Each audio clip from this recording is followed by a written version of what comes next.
ಇವತ್ತಿನ ನಮ್ಮ ಮಾಜಿ ಮುಖ್ಯಮಂತ್ರಿಗಳು ಹಿರಿಯರು ಆಗಿರತಕ್ಕಂಥ ಸನ್ಮಾನ್ಯ ಯಡಿಯೂರಪ್ಪನವರ ಮನೆಯಲ್ಲಿ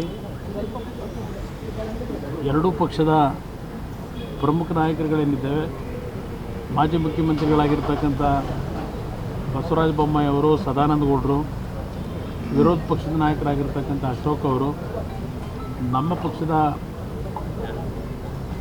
ಕೋರ್ ಕಮಿಟಿ ಅಧ್ಯಕ್ಷರಿರ್ತಕ್ಕಂಥ ಜಿ.ಟಿ. ದೇವೇಗೌಡರು, BJPಯ ರಾಜ್ಯ ಘಟಕದ ಅಧ್ಯಕ್ಷರು ವಿಜಯೇಂದ್ರ ಅವರು ಮತ್ತು ಬಂಡಪ್ಪನವರು, ನಾವೆಲ್ಲರೂ ನಿಖಿಲ್ ಕುಮಾರಸ್ವಾಮಿ ಅವರು ಹೋಗೋಣಂತೆ ನಮ್ಮ ಪಕ್ಷದಿಂದ ಇವತ್ತು ಪ್ರಥಮ ಹಂತದಲ್ಲಿ ಮೊದಲನೇ ಒಂದು ಸಭೆ ನಮ್ಮ ಗೋವಿಂದ ಕಾರಜೋಳ ಅವರು ಈ ಕಾರ್ಯಕ್ರಮ ಅವರು ಹಿರಿಯರಿದ್ದಾರೆ, ಅವರು ಸಹ ಇದರಲ್ಲೇನು ಕೂತು ಚರ್ಚೆ ಮಾಡಿದ್ದೇವೆ.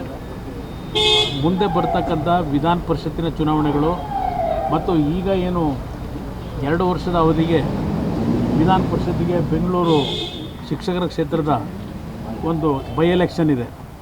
ಆ ಒಂದು ಬೈ ಎಲೆಕ್ಷನ್ಗೆ ಸಂಬಂಧಪಟ್ಟ ಹಾಗೆ ಇವತ್ತು ಅಭ್ಯರ್ಥಿಯ ಆಯ್ಕೆಯ ಬಗ್ಗೆಯೂ ಚರ್ಚೆಯನ್ನು ಮಾಡ್ಕೊಂಡಿದ್ದೇವೆ.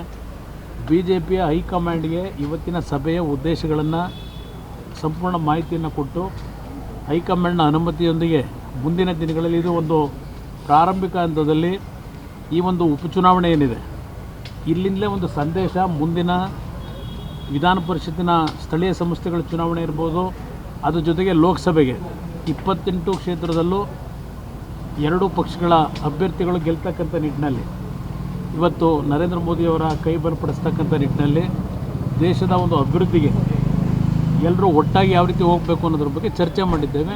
ಇದು ಮೊದಲನೇ ಹಂತದ ಸಭೆ.